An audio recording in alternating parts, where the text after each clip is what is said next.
이번 이야기는 시청자 바나나님께서 오랜만에 찾아와 주셨습니다. 오늘은 귀신의 이야기라기보다는 사람이 정말 무서운 이야기가 될 것 같은데요. 어떤 이야기일지는 들어보도록 할게요. 네, 여보세요? 바나나님. 돌비님. 오랜만이에요. 잘 지내셨어요? 네, 잘 지냈습니다. 정말 또 오랜만에 오셨어요. 근데 오늘 해주실 이야기는 사람이 무서운 이야기가 될 것 같아요. 흔히 하는 얘기 있잖아요. 왜 침대 밑에 집에 들어왔는데 사람이 있는 게 무섭니? 귀신이 있는 게 무섭니? 하면 아무래도 사람이 더 무섭지 않을까요? 그거는 절대 비교 불가해요. 귀신이야 그냥 귀신 왜? 하면서 그냥 기절하면 끝나는 건데 사람은 해코지라니까. 그럼요. 오늘은 그래서 그런 무서운 이야기에 대해서 좀 해드릴 것 같습니다. 알겠습니다. 도대체 어떤 이야기일지 실화를 꼭 들려주시기 바랍니다. 렛츠 가! 기리십니다. 렛츠 기릿!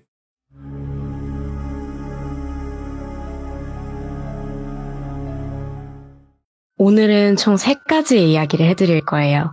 일단 첫 번째 이야기는 좀 짧게 가볼게요.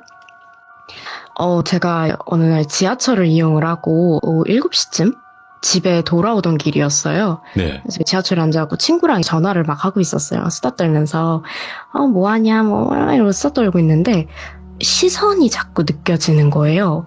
어디선가 누군가 나를 막 쳐다보는 그런 느낌? 네. 그래서 뭐지? 이러고 고개를 딱 들었는데 건너편에 웬 남자가 저를 쳐다보고 있는 거예요. 그래서 뭐지? 왜 쳐다보지? 그리고 그때는 코시국도 아니었어서 마스크도 안 끼고 있었거든요. 근데 솔직히 얘기해서 얼굴이 너무 외국인처럼 생겼어요. 그러니까 중국분. 그래서 조금 기분은 안 좋았어요. 너무 뚫어져라 쳐다보고 있으니까.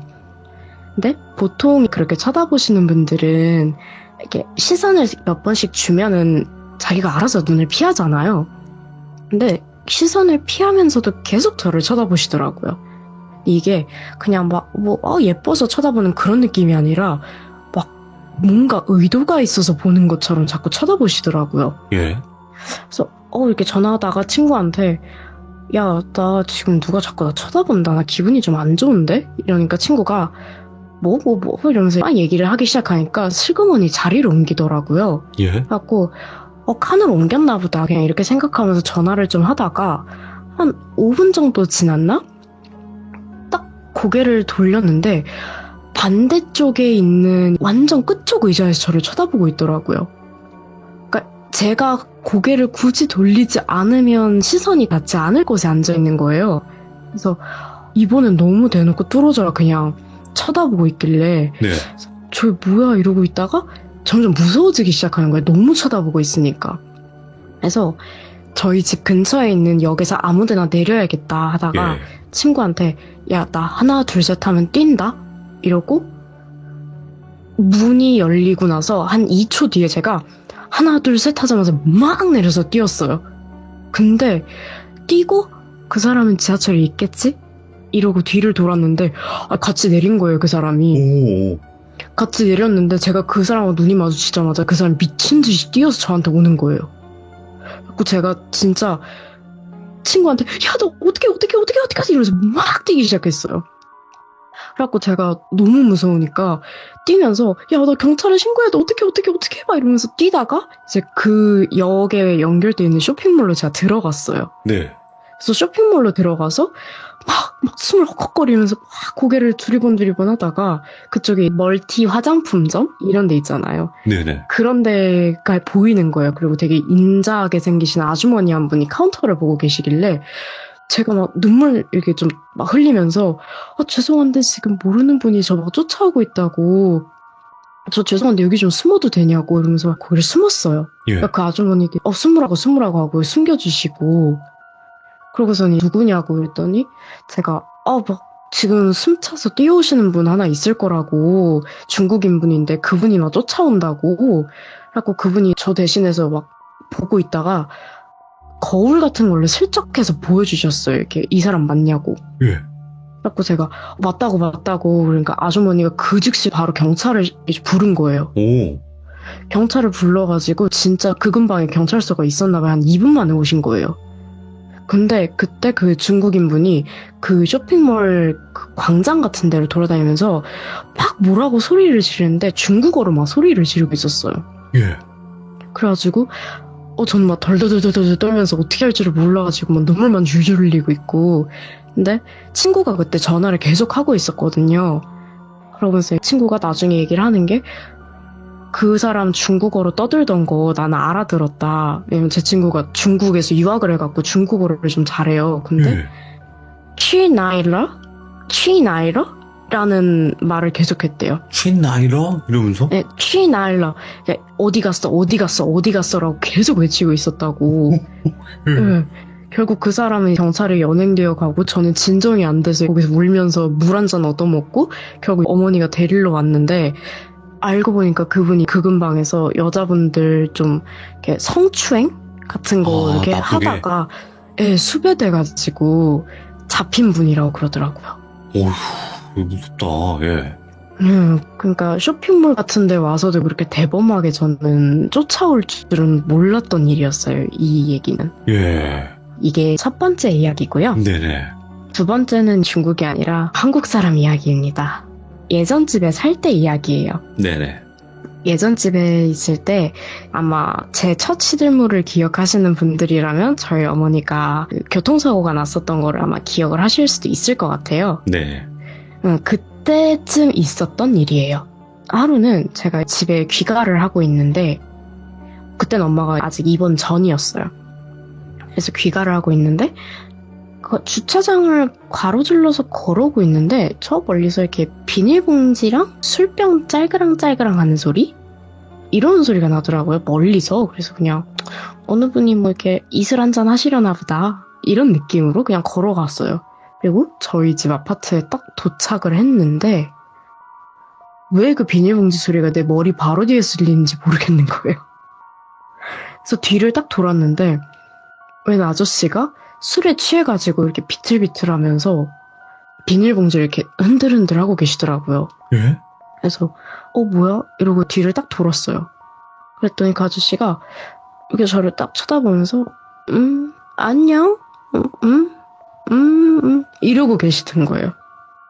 그래서 좀 당황해가지고 하다가 그냥 엘리베이터 안 타야겠다. 그러고선 뒤를 돌아가려고 했는데 그 순간에 문이 열린 거예요. 엘리베이터가. 예. 그래서 제가 하는데 그 아저씨가 안 타요? 타요. 이러더니 이렇게 약간 저를 밀다시피 하면서 엘리베이터를 탔어요. 그래서 제가 너무 당황을 해서 어버버버버 하면서 엘리베이터를 타고 구석에 서서 등 뒤로는 핸드폰을 미친 듯이 눌러서 엄마한테 문 빨리 열으라는 식의 구조 신호를 막 보내면서 아저씨를 막 째려봤어요, 제가. 예. 건들면 진짜 가만 안 둔다라는 그 눈빛을 하면서. 근데 그 아저씨가 이렇게 서 있더니 나 아저씨 아니고 아가씨 어디서 본 적 있는데. 그래서 제가 저 본 적 없는데요? 그러니까 아니야 내가 여기 16층 살아 16층 막 이러는 거예요. 예. 근데 저희 아파트는 15층까지밖에 없어요. 옥상에 사나 보다. 예. 그런가 봐요. 집이 없으신 것 같아요. 그러더니 아니 나 여기 607호 산대니까? 막 이러시는 거예요. 그래서 제가 예. 저희 라인은 6호까지밖에 없어요. 아저씨 경찰 부를까요? 제가 막 너무 덜덜덜덜 떨면서. 그랬더니 아저씨가 아니 나는 이웃 사람끼리 친하게 지내고 싶어서 그런 거지. 막 이러면서 저한테 가까이 오는 거예요. 그래서 제가 오지 마세요 하는 순간 또 엘리베이터 문이 열렸어요. 근데 그 타이밍에 저희 엄마가 문을 딱 연 거예요. 현관문을. 그래서 제가 엄마 하면서 집으로 그냥 뛰어들어갔어요. 예. 그리고 엄마가 나오는 등 뒤로 동생이 야구바따를 들고 나온 거예요. 그 아저씨가 황급히 문을 닫고 그냥 올라가 버렸어요. 예. 근데 몇 층에 사는지 모르게 층마다 쓰더라고요. 6층, 7층, 8층, 9층, 10층 막 이러면서. 그래가지고 와 이거 어떡하지? 그러고 어머니가 얼마 뒤에 교통사고가 나서 병원을 입원을 하시게 된 거예요. 그러니까, 예. 그러고 나서 동생이랑 저랑 번갈아 가면서 병간호를 좀 하게 됐어요. 어머니를. 그랬는데 이상하게 매일 밤 똑같은 시간만 되면 혹시 그 소리 아세요? 속이 비어있는 쇠 기둥 같은 거를 땀에 절어있는 손으로 이렇게 꽉 쥐면 이렇게 살 마찰되면서 뿌뜨뜨뜨뜨뜨뜨 하는 그런 소리? 오, 알죠. 알죠, 알죠. 근데 예. 그 소리가 매일같이 똑같은 시간에 들리는 거예요. 거의 뭐 한 12시에서 1시 사이? 뿌뜨뜨뜨뜨 뿌뜨뜨뜨뜨 막 이런 소리가 나길래 강아지들도 막 으르렁거리고 그 소리 들릴 때마다 그래서 제가 뭐지? 하고 혼자 있으니까 또 문구멍으로 밖을 내다보면 어두컴컴해서 아무것도 안 보여요. 그리고 인터폰을 누르면 불이 확 들어오면서 앞이 보이니까 누르기도 좀 무서운 거예요. 그런데 이 뿌드드드득 뿌드드드득 소리가 너무 신경에 거슬릴 정도로 매일 밤 나니까 제가 하루는 동생한테 얘기를 했어요. 나 지금 이상한 소리가 나는 것 같은데 엄마 오늘 병 간호하시는 분 오시니까 집에 나랑 같이 있으면서 좀 보지 않을래? 이랬더니 동생이 알겠다고. 그래서 어김없이 그 시간이 됐어요.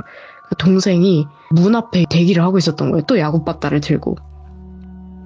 그러고 서 있다가 그 뿌드드드득 소리를 듣자마자 동생이 열받아가지고 문을 확 열었는데 그 아저씨가 저희 아파트 계단 난간 있죠. 그걸 붙잡고 목을 쭉 빼고서는 저희 집 문구멍을 들여다보겠다고 그 난리를 피우고 있었던 거예요. 아이고, 예. 그래가지고 동생이 열받아서 내가 저 새끼 잡아 죽인다 이러면서 막 뛰어 올라갔는데 어디로 갔는지 모르겠대요. 뛰어 내려가고 그냥 나와버렸다는 거예요. 근데 그때 타이밍에 아파트 CCTV도 또 연결이 안 되어 있었고 그래서 얼굴을 못 봤어요. 네. 그러니까 물론 얼굴은 봤지만 이게 또 증거물이 없으니까 M1 사람을 잡을 수가 없는 상황이 된 거예요. 그렇죠. 네, 그래서 동생이 진짜 머리 끝까지 열받아서 친구를 등치 큰 친구들로만 3명을 데리고 온 거예요. 그래서 하나는 엘리베이터를 타고 왕복을 시키고 하나는 강목을 들고 1층에서부터 걸어 올라오고 하나는 15층에서부터 빠따를 들고 걸어 내려오고 이야. 그렇게 해서 그 시간이 됐을 때 철저하게 완전 방어를 한 거죠. 네. 근데 못 잡았어요, 결국은. 예? 그 얘기는 그 아파트에 사는 누군가라는 얘기가 되겠죠. 그러네요. 예. 그래서 이사 갈 때 알게 됐어요. 그 아저씨가 매일같이 되게 소름 끼치게 약간 그 메모지 같은 거를 했다가 어느 날 제가 혼자 집에 있고 어느 날 동생이 혼자 집에 있고 어느 날 둘이 같이 있는지를 메모를 맨날 하고 있었던 거예요. 이거를 어떻게 알았냐면 제가 이사 가던 날 문 앞에 쪽지가 하나 떨어져 있었어요. 이제 가면 못 보나? 하면서 그리고 월 혼자 있으면 화 이런 식으로 써서 거기다 놔뒀더라고요.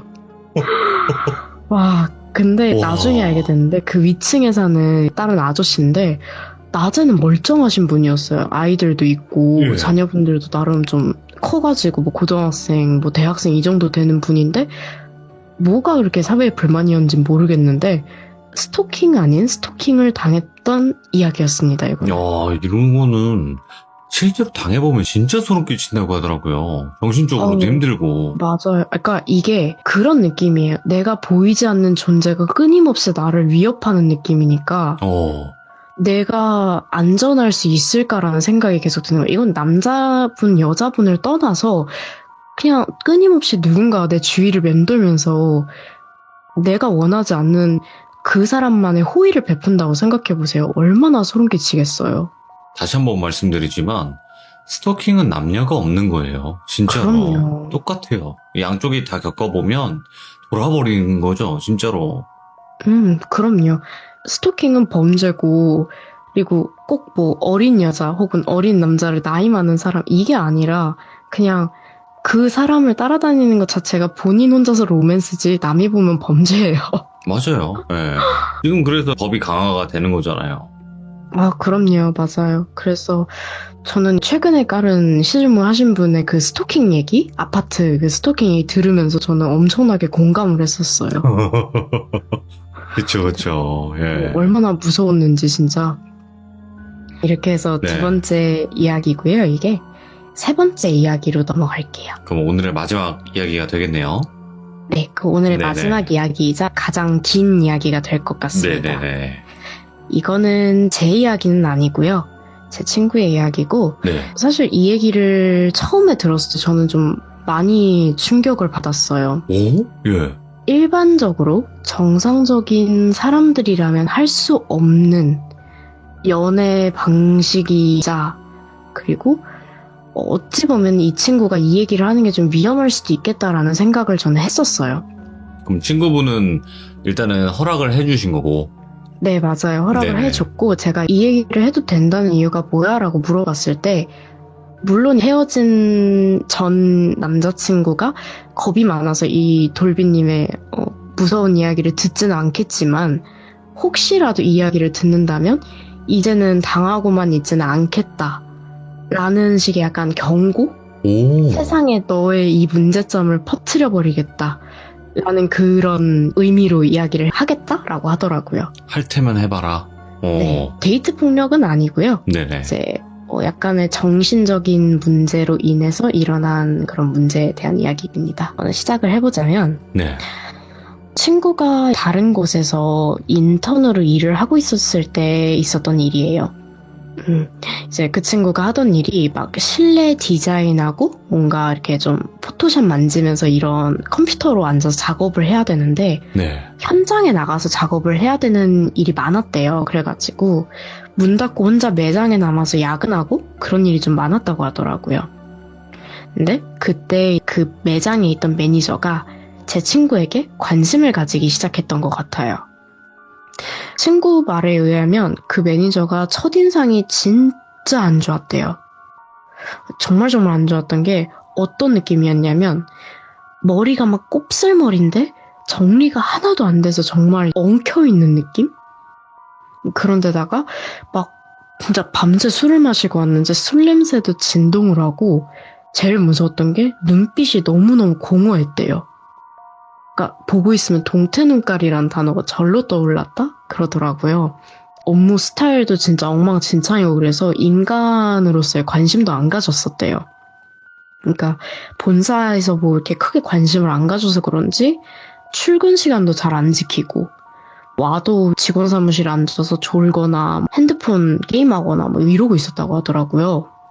근데 어느 날부터 그 사람이 달라지기 시작했대요. 그러니까 막 머리도 깔끔하게 자르고 오고 매일 출근 시간도 꼬박꼬박 지키고 술 냄새도 좀 덜 나고 이러니까 그냥 뭐 실연의 상처가 있었나? 뭐 이 정도로만 생각을 했대요, 친구가. 그러다가 어느 날 조금 친해졌다고 하더라고요. 그렇게 되면서. 그냥 말도 좀 하고 하면서. 근데 어느 날 매장에서 혼자 야간 작업을 하고 있었대요. 빨리 처리해야 되는 일이 있어서. 그래서 한 새벽 2, 3시? 뭐 3, 4시? 기억은 잘은 안 나요. 근데 그 시간에 혼자 작업을 하고 있는데 홀에 음악을 켜뒀던 컴퓨터가 갑자기 꺼지고 음악이 전부 멈추고 그리고 전기까지 갑자기 나갔다는 거예요. 예. 그러니까 친구가 진짜 너무 놀래서 이게 무슨 일이지 하면서 진짜 덜덜덜덜 떨고 있었다는 거예요. 안 그래도 혼자 넓은 공간에 있어서 너무 무서운데 우리 스릴러 영화에서 떠오르는 그런 장면들 있잖아요.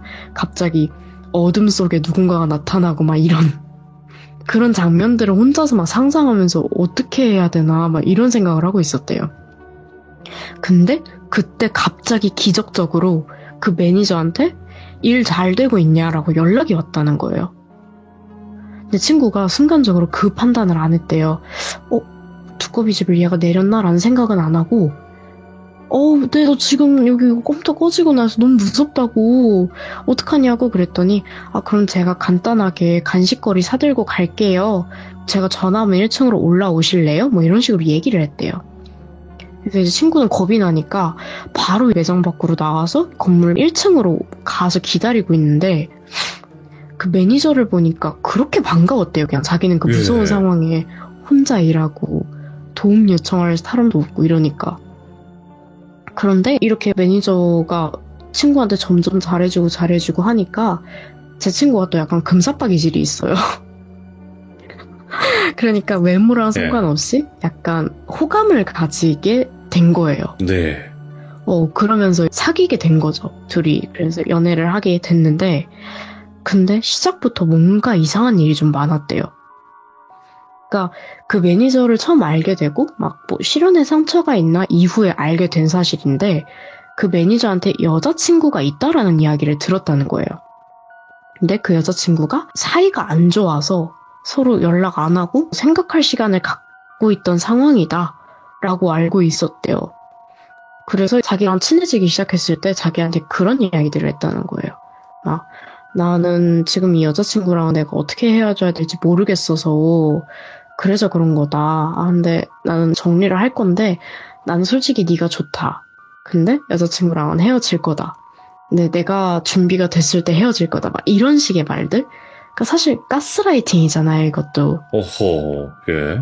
그러다가 자기한테 고백을 하기 전날에는 여자친구와 정리하고 오겠다면서 몇 시간씩 막 연락을 안 받고 그랬대요. 그러고서는 연애를 하기 시작을 했는데 그분이 술을 먹고 제 친구한테 전화를 해서 주정을 부리기 시작했다는 거예요. 예? 막 처음에는 내가 힘들어서 술을 먹었어 막 이러다가 갑자기 울기 시작했대요. 그러더니 근데 있잖아 나 사실 여자친구 없었다. 이거 다 거짓말이었어. 나 사실 안 좋은 선택을 할 준비를 하고 있었고 그래서 내 처지가 너무 불쌍해서 너한테 거짓말한 거야. 이런 말을 했다는 거예요. 예? 그러니까 다른 사람들이 날 보면 너무 외로운 사람이라 주변에 사람도 없는 불쌍한 사람이라고 생각을 하게 될 것 같아서 그게 너무 무섭고 힘들어서 여자친구가 있는 척을 했고 그리고 너한테 정리하고 오겠다고 한 시간에는 사실 그냥 집안일 하면서 적당히 시간을 때우고 있었다. 울면서 그렇게 술에 취해서 얘기를 했대요. 그러니까 제 친구는 너무 충격을 받은 거예요. 이게 무슨 일이지? 하고 있는데 그 뒤에 대사가 정말 압권이었죠. 내가 너무너무 외로워서 원나잇도 몇 번 하고 모르는 여자랑 자보기도 하고 그랬는데 공허함이 채워지질 않아서 나는 안 좋은 선택을 하려 했어. 근데 내가 널 만난 거야. 그래서 내가 이제 살아볼 생각이 들어. 근데 내가 너한테 너무 미안해 이러면서 막 주정을 부렸다는 거예요. 그러니까 제 친구가 너무 충격을 받은 거죠. 그래서 다 떠나서 원나잇 이런 단어는 들리지도 않았고 이 사람이 안 좋은 선택을 할 생각을 했다는 거에 너무 충격을 받았대요. 예. 그래서 어떡하지? 내가 이 사람을 지금 이 자리에서 차버리면 진짜 혹시라도 글 써가지고 나는 이제 더 이상 살 이유가 없다 이런 거 쓰고 가는 거 아닌가 해서 너무 겁이 나기 시작했다는 거예요. 그래서 잠도 못 자고 밤새 고민을 했대요. 그리고 그 밤이 지나고 다음날 그래도 멀쩡할 때 대화를 해봐야겠다 하고서는 이전날 그 이야기들에 대해서 추궁을 했대요. 그랬더니 갑자기 표정이 싹 변하면서 나는 원나잇 같은 거 안 해. 나는 그런 거 더러워서 싫어. 나는 그런 거 안 하는 사람이고 내가 어제 너한테 한 이야기들 중에 일부는 사실인 건 맞지만 다 그게 내가 정말 힘들어서 얘기한 거야. 이러면서 결백함을 막 주장을 했대요. 아니, 뭐, 받다하게. 근데 제 친구가 거기서 판단력이 흐려지기 시작한 거예요. 그러니까 가스라이팅을 제대로 당한 거죠. 그래서 그런가? 라고 납득을 했대요, 그때. 그러니까 소시오패스 기질도 좀 있었던 것 같아요, 제가 봤을 때는. 예. 그래서 그때 진짜 원나잇을 했든지 안 했든지는 사실 아직은 모르죠. 그때 당시만 해도. 그리고 뭐 입에서 그런 단어가 나온 거가 의아하긴 했는데 그냥 뭐 술 취해서 한 소리겠거니 하고 그냥 좀 안일하게 넘겼대요. 그리고 제 친구는 그 모습들을 넘긴 걸 어마어마하게 후회를 하기 시작하죠. 이제부터. 네네. 알고 보니까 이 사람이 고등학생 때 굉장히 심하게 왕따를 당했고 정말 구타도 당하고 정말 너무너무 힘든 그런 상황들을 겪고 나니까 정신적인 트라우마가 생겼다라는 이야기를 듣게 돼요. 그래서 자기는 측은지심도 들고 약간 오만한 생각을 했대요. 내가 사랑으로 감싸주면 이 사람도 나아지지 않을까라는 그런 생각을 가지고 관계를 이어가기 시작했는데 더 이상한 모습들이 드러나기 시작했대요. 그러니까 첫 번째가 이유 없이 거짓말을 그렇게 했대요. 쓸데없는 거짓말. 예를 들면 이런 거 있죠. 밥을 안 먹었는데 밥 먹었다고 거짓말을 한다든지 아니면 뭐 씻으러 간다면서 혼자 편의점 나가서 맥주를 사 마시고 있다든지 예. 아니면 나 집안일 할 거 너무 많아 진짜 빨래도 이만큼 쌓여있고 근데 알고 보면 집안일은 아무것도 없고 왜 그런 쓸데없는? 네. 그러니까 이게 리플리 증후군이라고 하나요? 모르겠어요. 그러니까 습관성 거짓말? 막 네. 이런 게 있대요. 그러니까 네. 이 거짓말을 함으로써 그게 진짜라고 믿는 그런 것들을 하는 게 첫 번째였고 두 번째는 여러분들 조커 아시죠? 웃다가 울다가 정색하는 그 조커. 예. 그 조커의 모습이 약간 보이기 시작했대요. 보통 이런 모습들이 술을 마셨을 때 가장 많이 드러났는데 맨정신일 때도 드러나기 시작했다? 뭐 이런 상황을 얘기를 해줬는데 이게 제가 너무 소름 돋았던 얘기 중에 하나예요. 예. 그러니까 하루는 그 전 남자친구가 자기의 자취방에서 하루 자고 가라고 친구를 초대를 했대요. 친구도 이미 그 근처에 단기로 방을 얻어놓은 상태였는데 그냥 뭐 같이 야식 먹고 하자 막 이러면서 그분의 방으로 놀러 간 거죠. 그러고서는 야식을 막 먹고 잔업을 해야 될 게 있어서 그분 침대에 앉아 있는데 그 남자친구가 자꾸 자기 머리카락을 잡아당기고 그 다음에 막 깨물고 그러니까 하지 말라는 행동을 자꾸 했대요. 그러니까 예. 꼬집고 깨무는데 이게 귀엽게 막 앙앙하는 게 아니라 피멍이 들 정도로 자꾸 깨물고 그러니까 친구가 너무 열이 받아서 하지 마! 이러면서 짜증을 낸 거죠. 그랬더니 갑자기 순식간에 자기한테서 몸을 확 떼더니 진짜 그 눈이 그 흐리멍텅한 동태 눈깔로 싹 바뀌면서 한 20초? 가까이 아무 말도 안 하고 서서 그냥 자기만 응시하다가 화장실로 가버렸대요. 예. 그러니까 이제 친구가 뭐야 했는데 내가 너무 짜증나니까 그냥 삐졌나 보다 하고서는 혼자 잔업을 하고 있었대요. 근데 뭔가 등 뒤로 시선이 자꾸 느껴져서 뭐지? 뭔가 이상하다 이러고 뒤를 돌아봤는데 화장실 불을 꺼놓고 문을 진짜 한 뼘만큼 열어놓고 그 사이로 아무 말 없이 계속 자기를 몇십 분 동안 응시를 하고 있더래요. 뭐야? 예. 근데 너 거기서 뭐해? 라고 말을 할 수가 없었대요. 너무 무서워서. 그때부터 친구는 헤어져야 되나 계속 고민을 하기 시작했는데 안전 이별을 해야 된다라는 생각을 하기 시작한 거죠. 그래서 차여야겠다라는 식의 생각을 했대요. 그러니까 이게 함부로 생각하면 안 되는 게 오히려 이런 상황에서 헤어지자라고 먼저 얘기를 해버리면 역효과가 날 수가 있는 거잖아요. 위험할 수 있습니다. 예. 그러니까요. 어떤 돌발 행동을 벌일지 모르니까 그때부터 저한테 되게 본격적으로 상담을 하기 시작했어요. 어떡하지 하면서 그날 밤에 일이 사실 끝나지 않았어요. 그날이 침대에 쭈그려서 잠이 들었대요. 쭈그려서 잠이 들었다가 아침에 눈을 떠서 그냥 얘보다 빨리 먼저 내 방으로 가버려야겠다 하고서는 침대 밑에 발을 딱 내딛었는데 발에 뭔가 물이 딱 묻은 거예요. 그러니까 뭔가 흥건했대요. 그래서 이게 뭐지? 이러고서는 딱 침대 밑을 봤는데 그 남자친구가 바닥에 엎드려서 자고 있더래요. 예. 근데 그 볼에도 막 액체가 잔뜩 있고 막 이래가지고 이게 뭐지? 하고선 휴지로 싹 닦아봤는데 소변을 보고 자기 소변 위에서 잠을 자고 있더래요. 어이구야. 예. 그래서 그 친구가 이건 너무 심각하다라는 생각이 들어서 이거는 연애를 떠나서 그냥 이 사람이 정말 문제가 심각하다 해서 진지하게 정신과 진료를 권유하기 시작했대요. 안 좋은 선택을 하게 될 수도 있는 정도의 상황이라서. 그래서 진료를 받기로 한 날 사실상 헤어지게 됐죠. 그러니까 그날이 진료를 받기로 하고 점심시간 이후에 같이 병원을 가기로 했대요. 그래서 병원을 가려고 잔업을 하고 있는데 그때 뭔가 시비를 서로 걸기 시작했대요. 시비를 걸기 시작하더니 싸울 일이 생겼다는 거예요. 그러니까 약간 언성 높여가면서. 그래서 친구가 점점 감정 조절이 안 되기 시작했다고 그러더라고요.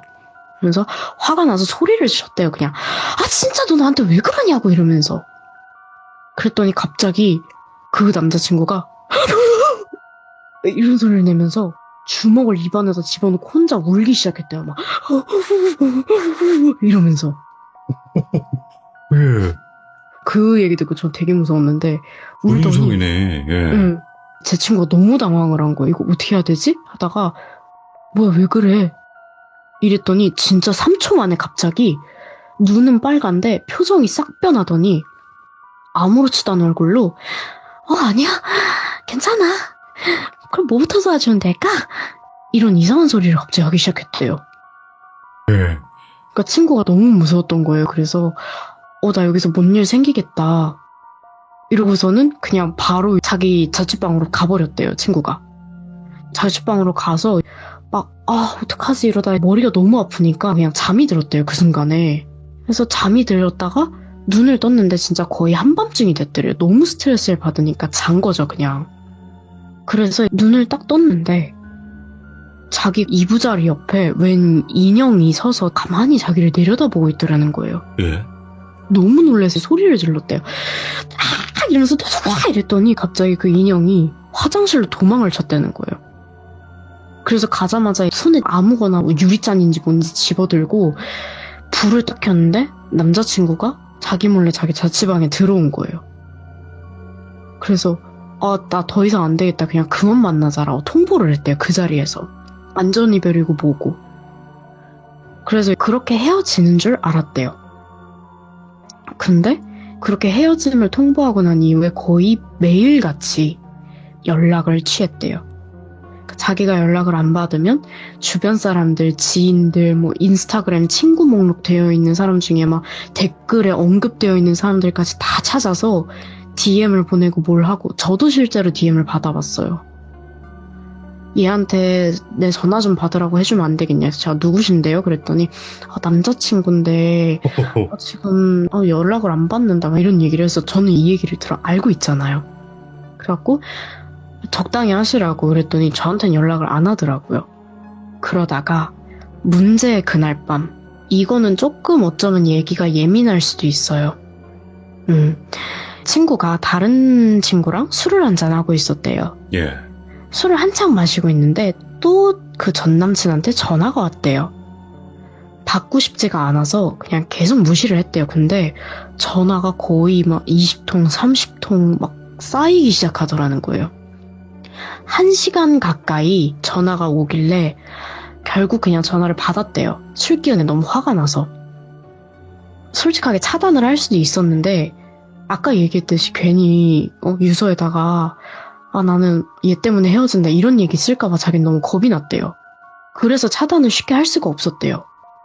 그러니까 이게 말이 쉽지 우리가 막 차단해야지 이러는데 막상 그 사람이 진짜 안 좋은 선택을 했는데 거기에 제 이름이 언급된다고 하면 저 같아도 겁날 것 같거든요 사실. 그래서 전화를 받았대요. 근데 그 전남친이 되게 의외의 얘기를 꺼냈대요. 친구가 인턴 과정을 하고 있었잖아요 그때 당시에. 근데 내가 네 인턴 과정에 지금 안 좋은 추문이 휩싸인 걸 알고 내가 너 본사로 그 합격 여부가 불가능해졌다 이런 얘기를 본사 사람한테 들어서 알고 있다면서 정확한 얘기 듣고 싶으면 지금 나 보러 오라 이렇게 전화를 했다는 거예요. 예. 친구가 그냥 전화로 얘기하라고 내가 왜 네 얼굴을 봐야 되냐 뭐 이렇게 얘기를 했는데 갑자기 침묵을 하더니 그 전남친이 그래 그럼 이 얘기는 나랑 같이 묻어둘게 이 말만 남기고 전화를 그냥 끊어버렸대요. 그래갖고 이 친구가 너무 소름이 돋아서 전화를 바로 걸었는데 전화를 안 받더래요. 끝까지. 거의 10통 가까이 했는데 전화를 안 받으니까 이제 안 좋은 생각을 했을까봐 겁이 난 거죠. 그래서 친구가 바로 택시를 타고 자취방까지 향했대요.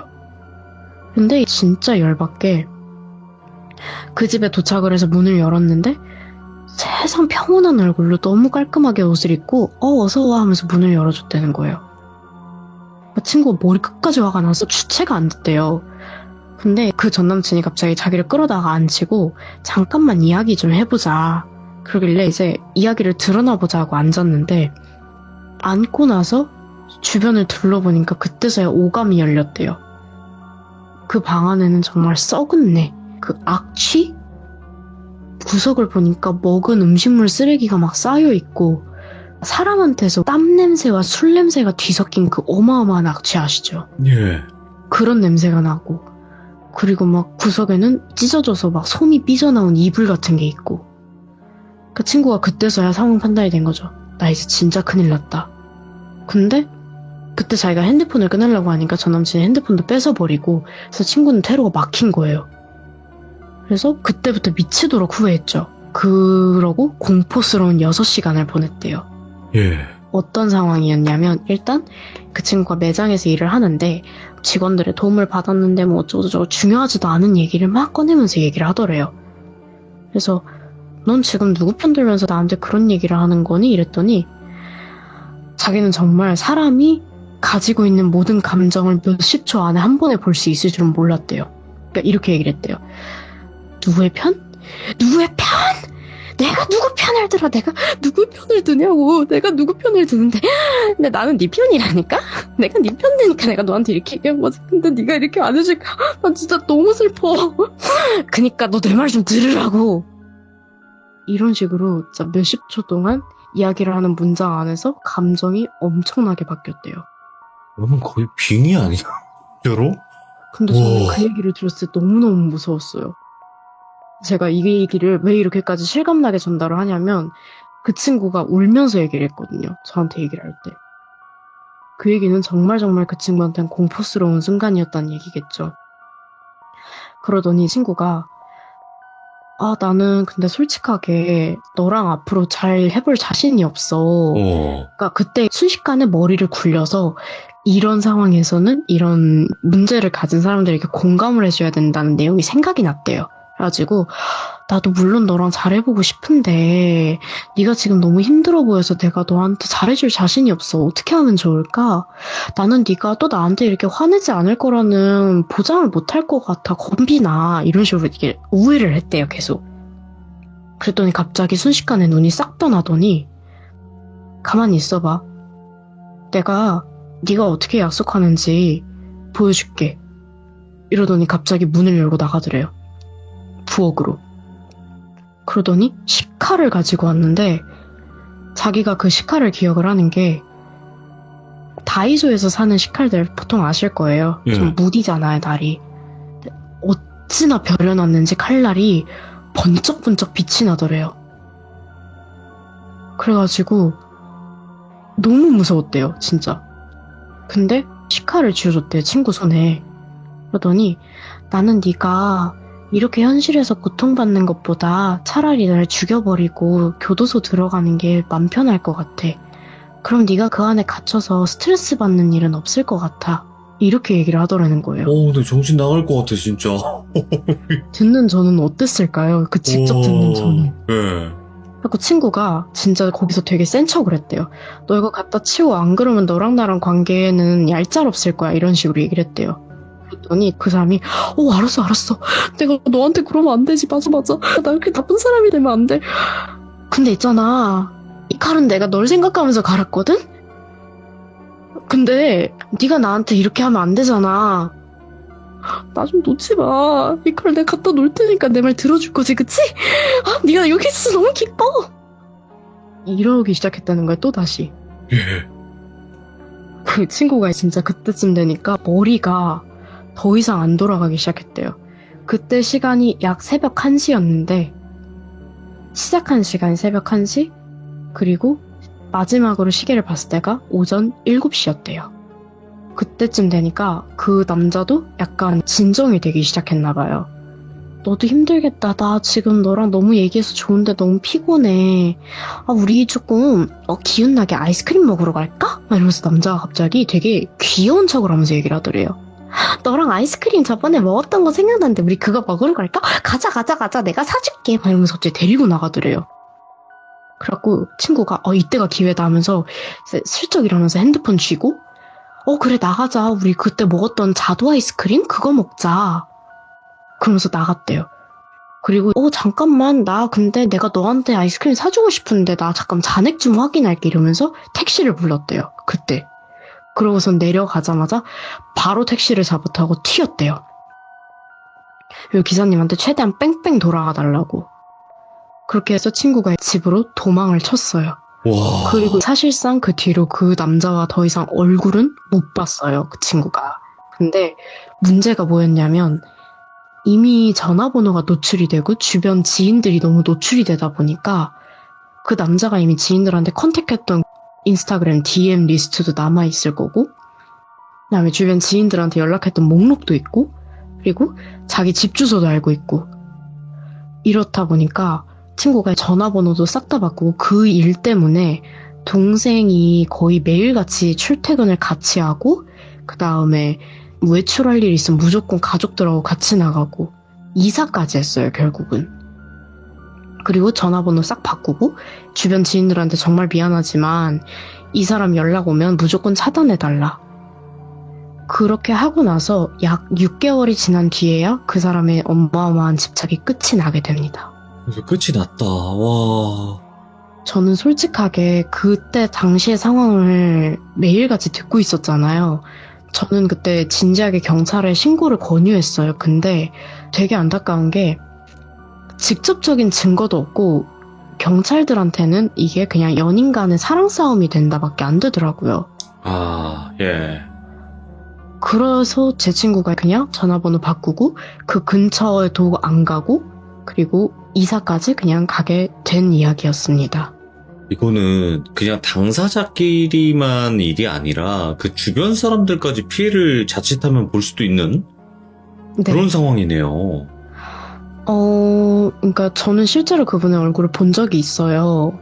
친구한테 커피 한 잔 사주려고 잠깐 들렀다가 간 적이 있는데 솔직하게 저는 사람을 볼 때 눈을 가장 먼저 보거든요. 네네. 근데 눈빛이 이렇게 얘기해도 될지 모르겠는데 진짜 미친 사람 같았어요. 그냥 완전 풀려있구나. 그냥. 네. 그러니까 동태 눈깔도 어찌나 눈을 많이 맞고 여름을 몇 번을 났는지 썩은 동태 눈깔. 그런 눈깔을 저는 본 적이 없는데 제 친구가 그때는 아마 본인도 지금 얘기해요. 가스라이팅을 너무 심하게 당했었던 것 같다라고. 그나마 사이다스러운 사이다가 하나 있다면 이제 나중에 알게 된 건데 사이다는 아니에요. 사실 듣고 보면은. 근데 그 전 남자친구가 같이 매장에서 일했던 다른 직원이 이제 연락을 더 이상 하지 않고 차단을 하고 제 친구한테 따로 연락을 줬대요. 근데 그 사람이 월급을 꽤 많이 받았는데 항상 돈이 없어서 허덕허덕 했다는 거예요. 알고 보니까 원나잇을 한 거는 사실이었고 그 원나잇을 한 것도 술집, 뭐 헌팅 이런 게 아니라 돈 주고. 아, 아이고. 그래서 그 어마어마한 빚에 쫓기다가 잠적을 했대요. 사이다라면 사이다인가요? 뭐 근데 모르겠어요. 그 정도라면 제가 봤을 때는 그냥 뭔가 이상 없이는 못 사는 외로움을 어떻게든 좀 해소하려고 하는 그런 느낌이 되게 강하긴 한데 이게 완전히 일반적인 사람들이 봤을 때는 그냥 미친 거죠. 어떻게 보면. 그쵸. 예. 그러니까 이게 본인이 스스로가 아 내가 어딘가 아프구나 문제가 있구나를 인식하고 치료를 적극적으로 받으려고 할 수 없는 단계에 이르는 것 같더라고요. 야, 오늘 또 바나나님께서 또 여러 가지 이야기를 들려주셨지만 진짜 또 숨막히게 들었습니다. 겪어보지 않으면 모를 공감할 네. 수 없는 어떻게 보면 이런 얘기를 이렇게 전달을 해주시면 좀 오버스럽게 생각하는 거 아닌가요? 이런 사람들도 있어요. 근데 맞아요. 그거는 본인이 겪어보지 않았기 때문에 그렇게 또 쉽게 이야기를 하는 거지만 당사자가 되면 정말 이거는 작은 것도 무서워지는 결과가 초래가 될 수 있어요. 네, 맞아요. 사실 이 이야기를 하면서 제가 우리 귀족님들께 당부드리고 싶었던 게 하나 있었는데, 그러니까 본인이 겪어보지 않은 일에 대해서는 속단하지 않았으면 좋겠어요. 그렇죠. 예. 네. 그러니까 이게 굉장히 작은 거 하나라도 그 피해를 받은 사람한테는 어마어마한 위협이자 두려움이 될 수가 있기 때문에 쉽게 왜 그렇게 못해? 그 상황 되면 판단이 안 될 수가 있어요. 그건 그 사람이 잘못돼서가 아니라 피해를 받았기 때문이라고 저는 생각을 해요. 맞아요. 예.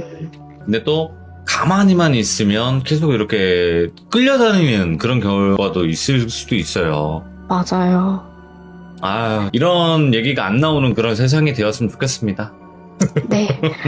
저는 그냥 마지막으로 우리 모두 행복한 연애 합시다. 그런 한마디 그럼요. 남기고. 연애는 좋자고 하는 거지 고통스럽자고 그럼요. 하는 건 아니니까. 음, 네, 바나나님 오늘 진짜 연기가 요번에 상 한번 받으시죠. 청룡영화상 이런 거 있잖아요. 아유, 감사합니다. 네, 제가 이런 어우. 소리를 또.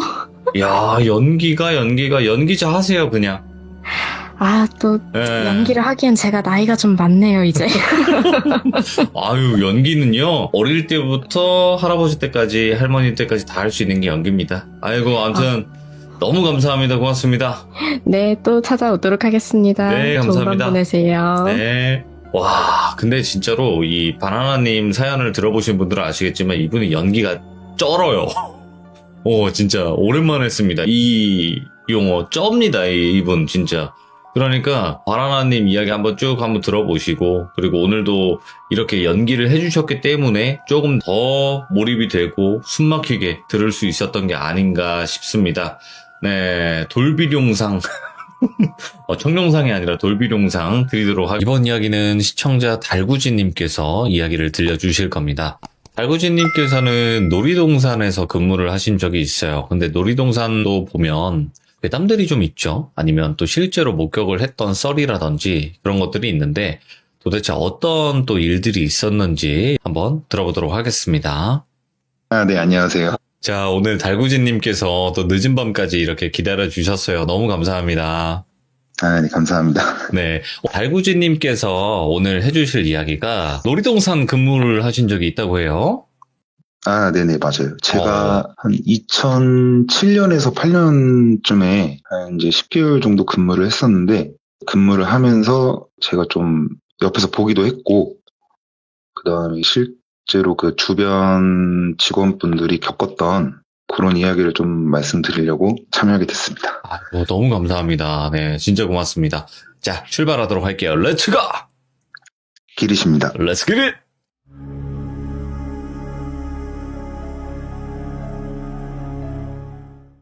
일단 좀 제가 설명을 드리기 전에 이거 좀 몇 가지를 말씀드리고 들으시면 좀 더 이해하시기가 편하실 수도 있으세요.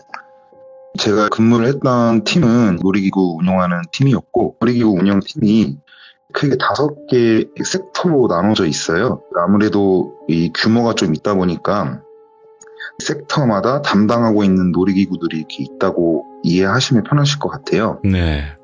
그리고 제가 그때 근무를 했던 거는 게임 섹터.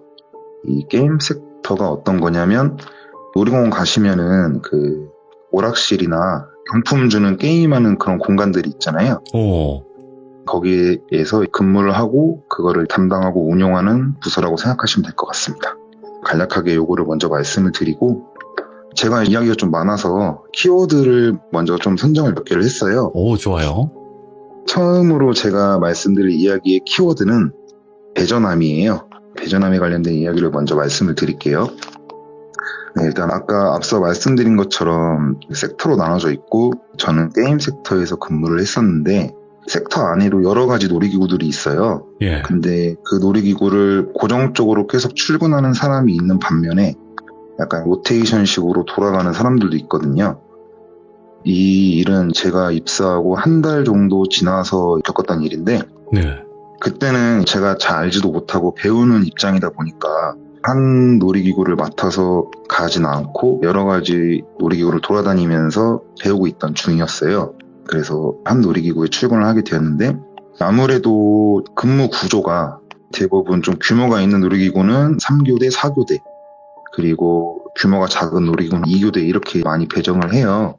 그래가지고 일단은 제가 그때 투입이 되었을 때는 2교대로 저보다 좀 경력이 있으신 선배님과 이렇게 두 분이서 제가 근무를 했어요. 생각보다 이 놀이공원에서 나오는 괴담들은 근무할 때는 거의 없어요. 사람들이 많고 너무 바쁘고 힘들다 보니까 정말 귀신이 보여도 일이 더 힘들 정도로, 그 정도로 좀 업무 강도가 있다 보니까 대부분의 괴담이나 이런 목격담 같은 경우엔 마감 시간에 많이 나와요.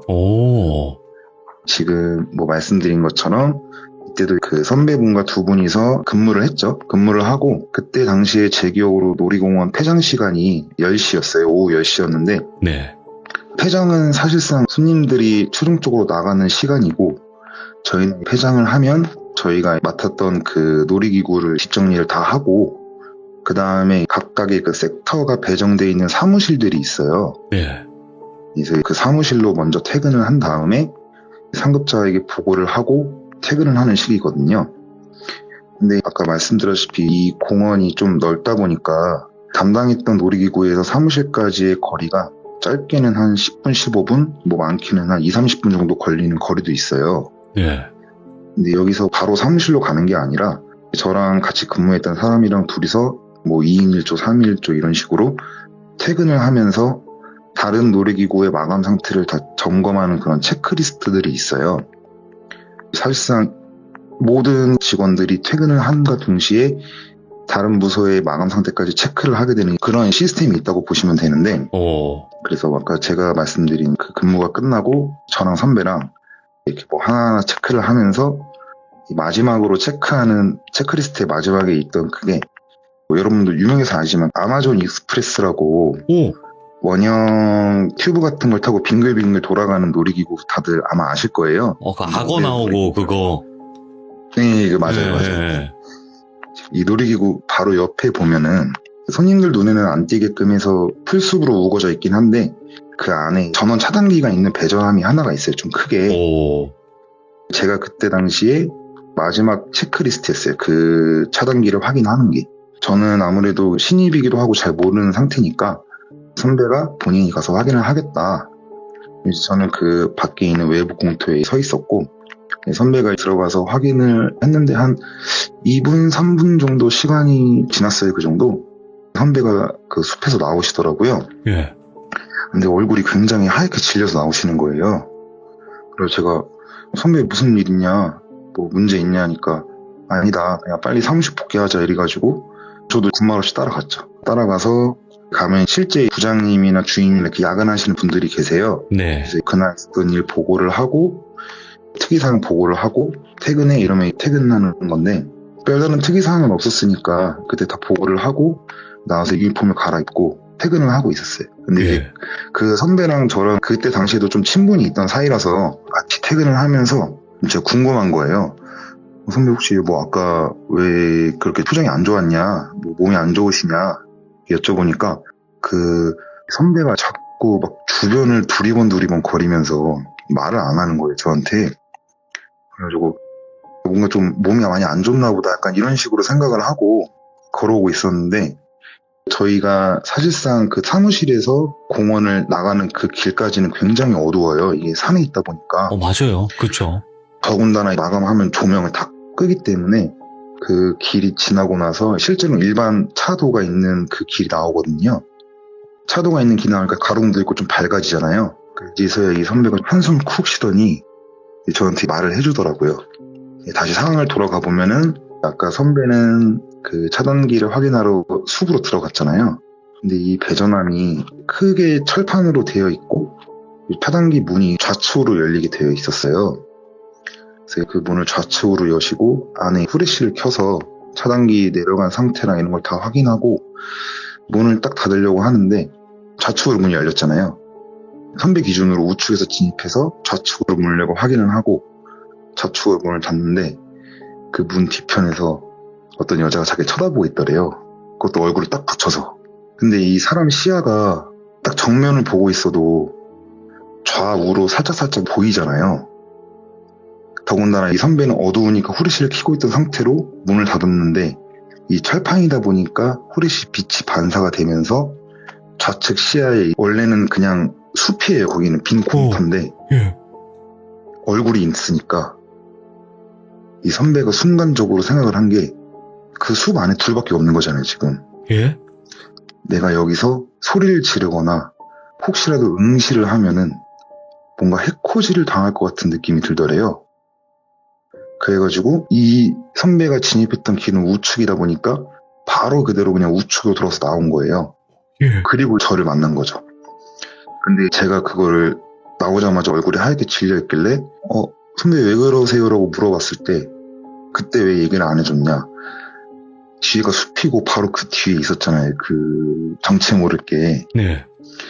여기서 얘기를 했다가는 바로 튀어나올 것 같다는 거예요. 이게. 그래서 이 선배가 일단 빨리 가자. 가고 나서도 이 공원 안에 있으면 왠지 얘기를 하면 안 될 것 같은 느낌이 들더래요. 아예 나가자. 네, 그래가지고 아예 다 나와서 일반 시내길 있는 데에서 이 얘기를 해주더라고요. 예. 근데 기회가 될지 모르겠지만 제가 여러 번 참여를 하게 되다 보면은 이 형과 이 귀신을 꼭 기억해 주셨으면 좋겠습니다. 오, 이게 이 형과 중요한, 이 귀신이 처음 만난 시점이거든요, 이게. 예. 그래서 이 키워드 배전함의 이야기는 여기까지입니다. 이야, 아마존 익스프레스? 그쵸. 이게 일반적으로 놀러 가서 봤을 때는 절대 안 보이는 곳이에요. 예. 그 나무를 헤치고 좀 들어가서 그 안쪽에 있는 거라서 이게 노출이 되어 있는 곳은 아닌데 그 안에서 이 배전함이 있는 차단기 확인으로 들어갔을 때 그때 무언가를 목격했던 거죠. 그 선배. 이야, 지금 그거 근무하시는 분들 조심하셔야겠네. 예. 다음 코스는 어딘가요? 처음에 이 얘기를 먼저 해드린 건 방금 말씀드렸다시피 관련된 이야기가 앞으로 좀 많이 나올 예정이라서 가장 먼저 이 얘기를 먼저 드린 거고 그 다음에는 제가 오늘 처음 참여니까 아무래도 좀 익숙한 거를 말씀드리는 게 낫지 않을까 해서 오. 그 다음 키워드는 독수리 요새입니다. 이야, 그거 지금 없어졌죠? 예, 지금은 없어졌는데 예. 이게 그 실제로 한 몇 년 전에도 예능에도 좀 이런 괴담이 많이 나왔었어요. 실제 TV에서 방영된 예능도 나오고 또 굉장히 좀 많이 들어보셨을 법한 괴담이 있긴 한데 이 괴담이 퍼지기 직전, 바로 그 직전의 상황을 좀 설명을 드리려고 합니다. 오, 예. 그래서 아까 말씀드렸다시피 출근을 하는 게 어느 한 놀이기구로만 계속 고정 출근을 할 수도 있지만 로테이션으로도 돌아간다고 말씀을 드렸잖아요. 그래서 제가 근무했던 거는 게임 섹터이고 게임 섹터는 오락실을 담당하는데 오락실이 독수리 요새 바로 옆에 있는 바이킹 놀이기구가 있어요. 네. 그 바이킹 놀이기구 바로 기구 1층에도 오락실이 하나가 있거든요. 제가 거기를 한 달 정도를 계속 고정적으로 출근을 했을 때 일이에요. 아무래도 일반 놀이기구들은 마감이 굉장히 빨라요. 손님만 없으면 솔직히 정리할 게 크게 없잖아요. 뭐 청소만 좀 하고 뭐 크게 정리할 게 없어서 한 10분에서 20분 정도 내면은 다 퇴근을 하시는데 저희는 조금 다른 부서, 다른 섹터 분들보다는 조금 늦게 퇴근할 수밖에 없어요. 아무래도 좀 정리할 것도 더 많고 오락기도 다 점검해서 꺼야 되고 그 다음 거기 안에 돈도 있기 때문에 다 그런 부분 때문에 거의 한 30분에서 40분 정도 걸려요. 그래서 제가 바이킹 놀이기구에 있던 그 오락실에서 근무를 마치고 나왔을 때는 이미 거기는 다 퇴근하신 상태인 거예요. 그래서 아까 말씀드렸다시피 놀이공원 폐장 시간이 10시라서 저희가 조금 늦게 끝나는 날에는 거의 한 10시 50분, 11시 이렇게 시간이 되는 그런 시간대로 퇴근을 하는데 간혹 가다 보면 일이 늦어질 때가 많이 있잖아요. 저희가 사무실로 가려면은 독수리 요새를 통해서 쭉 걸어가야 하는데 11시쯤 퇴근을 하면은 독수리 요새에 그렇게 전화가 울리는 거예요. 오. 그게 아무래도 굉장히 산속이 고요하다 보니까 조그만 소음도 굉장히 잘 들리게 돼 있거든요. 근데 독수리 요새 사무실이 3층 정도 높이에 있는데 거기는 아무런 인기척도 없고 굉장히 고요한 상태에서 지나가니까 당연히 그 전화벨 소리가 들릴 수밖에 없는 상황인 거잖아요. 예. 근데 처음에는 아 뭐 그런가 보다 잘못 전화했거나 미리 전화했나 보다 하고 그냥 무시하고 갔어요. 그리고 며칠 뒤에도 또 야간을 해서 좀 늦게 퇴근을 하는데 11시쯤 되니까 또 전화가 오는 거예요. 진짜 전화가 와요? 네, 여기서 하나 부가 설명을 말씀을 드리면 예. 그 놀이기구마다 안에 조종실이라고 조그맣게 사무실이 있어요. 그 안에 비상용 전화가 다 한 대씩 있거든요. 어느 놀이기구든 간에 예선 전화라서 뭐 아까 저희가 퇴근하는 사무실 있잖아요. 예. 뭐 사무실에서 이쪽에 전화를 해서 특이사항을 얘기해 줄 수도 있고 아니면 놀이기구끼리도 의사소통이 필요할 때 그 전화를 많이 썼었어요. 그 당시에는. 그래가지고 항상 전화기는 비치가 되어 있기 때문에 전화가 울리는 건 크게 이상한 일이 없던 거예요. 예.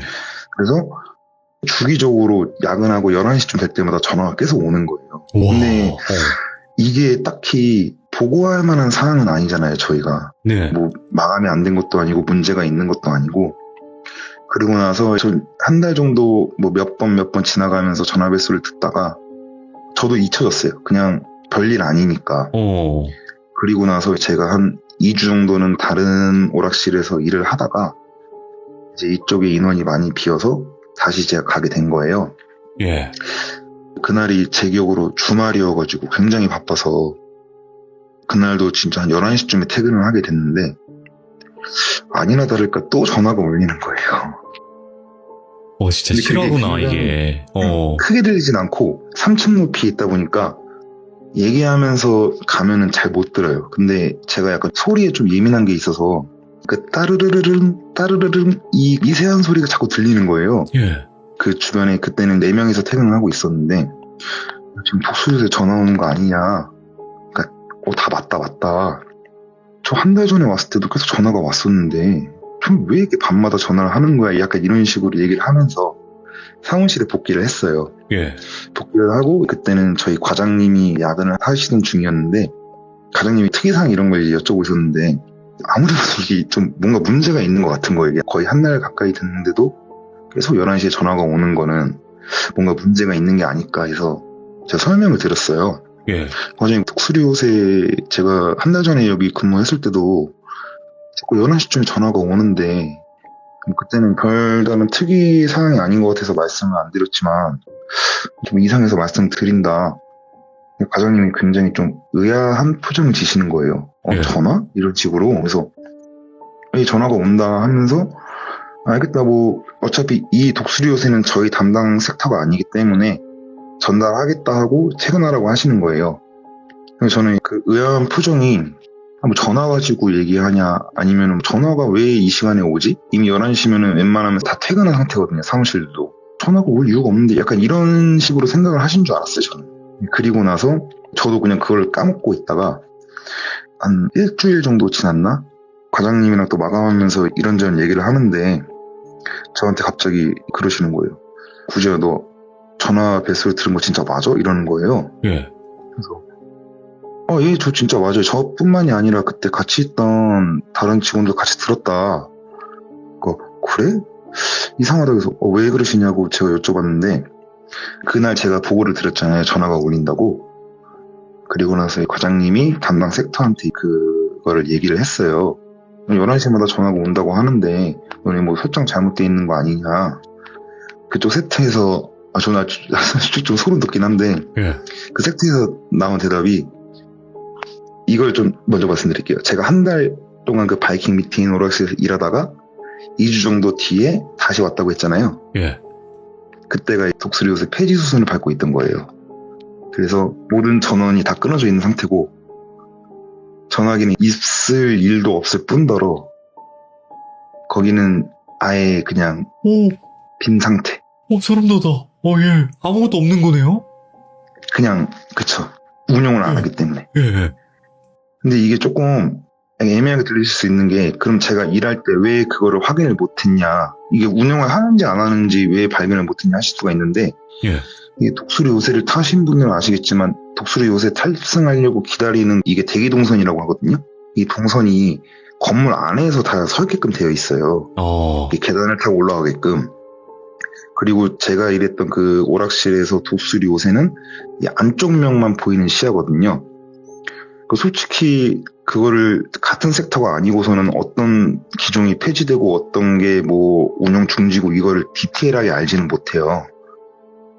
그러다 보니까 저는 한 달 전에는 운영을 하고 있던 상태고 제가 2주 동안 딴 데 갔다가 다시 왔을 때에는 이게 그 사이에 폐지 수순을 밟고 기존 폐지를 하겠다고 사무실에서 나오고 이미 다 철거가 된 상태였던 거죠. 이야.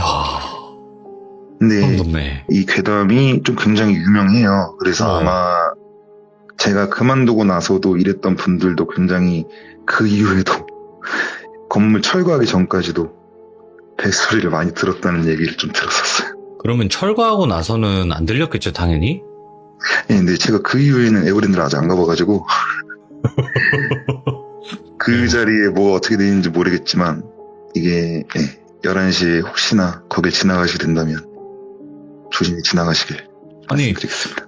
이야, 지금 채팅창만 봐도 많은 분들이 알고 있었어요, 이 이야기는. 근데 네. 이걸 또 직접 그 당시에 근무하신 분한테 들으니까 더 소름 돋네요.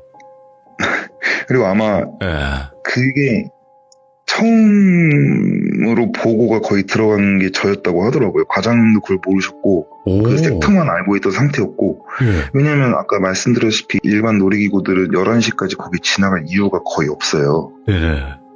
일찍 마감을 하기 때문에. 근데 제가 어떻게 운 좋게 걸린 거죠. 그러면 이 당시가 아까 말씀하셨던 2007년도 당시인 거죠? 네, 7년과 8년 사이입니다. 2007년에서 8년 사이에. 네네. 그러면 독수리 요새 말고 또 다른 곳도 있었나요? 일단 오늘 뭐 제가 3개 정도 준비를 했는데 일단은 좀 없어진 거 위주로 말씀드리는 게 좀 나을 것 같아서 예. 다음 키워드는 관람차입니다. 배 관람차 이런 거? 네네. 이 관람차도 지금은 없어진 걸로 제가 알고 있어요. 근데 이 관람차는 실제로 제가 같이 일했던 선배 동기분이 겪은 일이고 네. 이 일로 인해서 그분은 바로 거의 퇴사를 하셨거든요. 예. 일단 그 날이 조금 비가 오는 날이었었어요. 네. 아무래도 여기 에버랜드 특성상 비가 오면은 웬만한 놀이기구들이 다 작동을 잘 못해요. 야외에 있다 보니까. 비를 맞으면서 타기가 좀 그렇잖아요. 아무래도 뭐 안전상의 문제는 크게 없다고 쳐도 일단 비 맞으면서 손님들이 타기에는 좀 뭔가 그렇잖아요. 그래가지고 좀 굉장히 인기가 있거나 아니면은 실내에서 탈 수 있는 것들만 주로 운용을 하고 대부분은 대기 상태로 들어가요. 이게 비가 언제 그칠지도 모르고 네. 그렇다고 폐장 시간이 아닌데 마감을 해버릴 수는 또 없잖아요. 그래서 아까 말씀드렸던 그 전화기로 뭐 대기해라라고 이렇게 와요. 그렇게 되면은 예를 들어 뭐 대관람차에 뭐 3명이 배정되어 있는데 네. 대기가 되다 보면은 자연스럽게 직원들을 퇴근을 시켜요. 아니면 다른 좀 바쁜 데로 이동을 시키거나 예. 굳이 인력 낭비이기 때문에. 그리고 에버랜드는 비가 오고 나면은 대부분 손님들이 많이 빠져 계세요. 네. 그래서 이 사건이 있던 이 날은 좀 늦은 시간에 비가 오기 시작해가지고 거의 한 저녁까지 계속 왔다고 하더라고요. 웬만한 놀이기구든 아무래도 마감 시간이 다가오니까 다 퇴근시키고 대기 상태로 있었는데 제 선배 동기분이 이 관람차에서 혼자 계셨던 거예요. 혼자 계셨는데 비가 추적추적 계속 오니까 밖에서 계실 수는 없고 아까 말씀드린 이 조종실 안에서 계셨대요. 네. 조종실 안에서 적적하기도 하니까 그냥 책 같은 거 읽으면서 계셨는데 시간을 보니까 한 9시 50분 정도 되셨대요. 10시면은 어차피 저희가 다 퇴근하니까 한 10분만 있다가 퇴근하자 이런 생각으로 책을 읽고 계셨대요. 막 책을 읽고 계시는데 갑자기 조종실 문을 누가 똑똑 거리더래요. 예.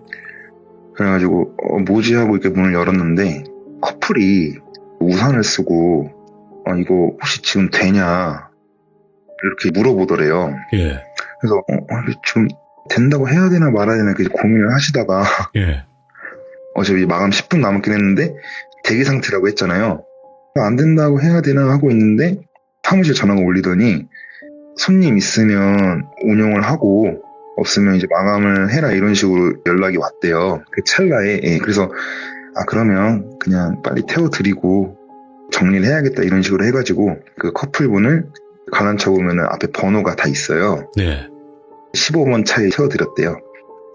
관람차는 아무래도 높이 올라가니까 안에서 문을 못 여게끔 밖에 걸쇠를 걸어두거든요. 그리고 계속 비가 오니까 이분은 다시 조종실 안에 들어가 계셨고 이분은 계속 여기를 출근하시는 분이다 보니까 이 한 바퀴가 도는 시간도 대략적으로 알고 계시니까 그렇지.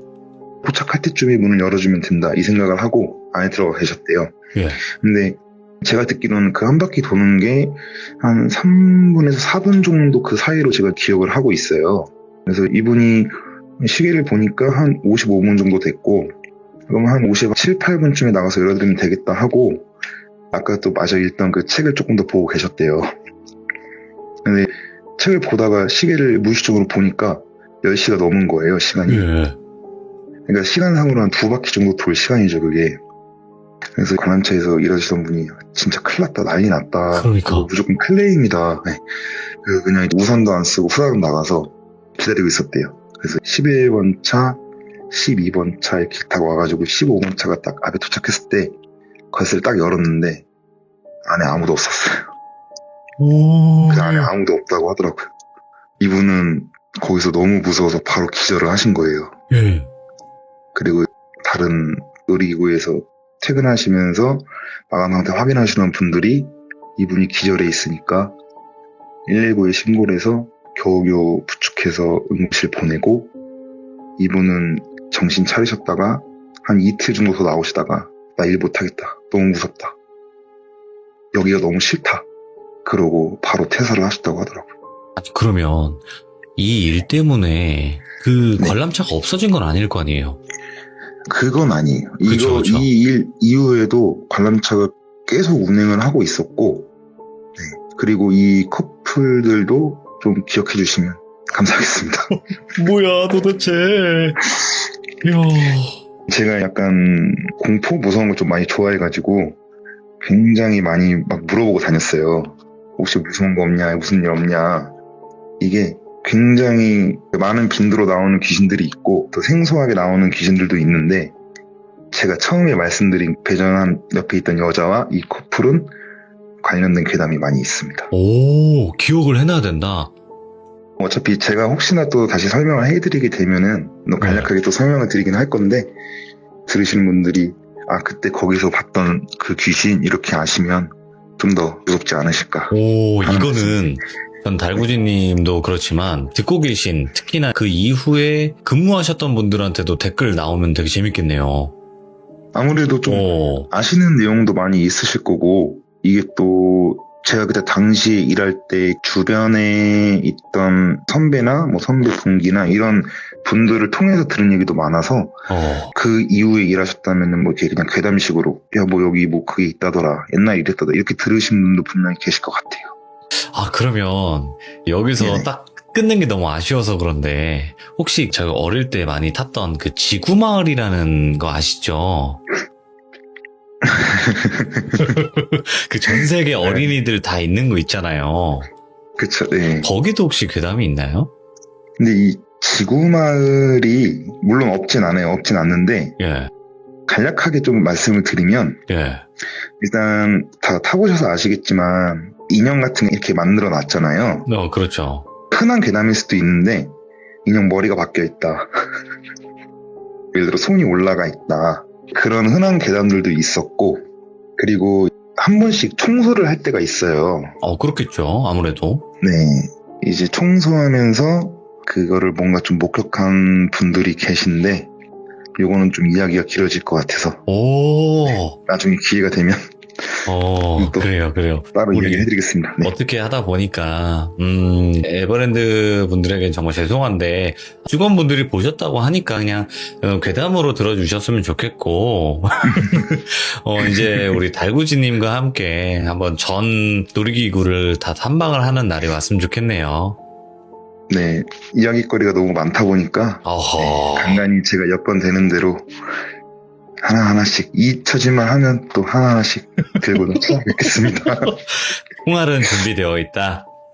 그렇죠. 아이고, 감사합니다. 달구지님께서 어떻게 보면 이제 놀이동산 괴담 같은 경우에는 글이라든지 아니면 누군가가 조사를 해서 이런 괴담들이 있다더라를 이야기를 많이 해주신 것 같아요. 근데 달구지님은 실제로 근무를 하셨고 또 겪었던 이야기도 있고, 그 당시에 같은 근무를 하셨던 분들에게 또 직접 들어보신 거라서 좀 더 리얼하게 잘 들려주실 수 있을 거라 생각을 합니다. 진짜 너무 감사합니다.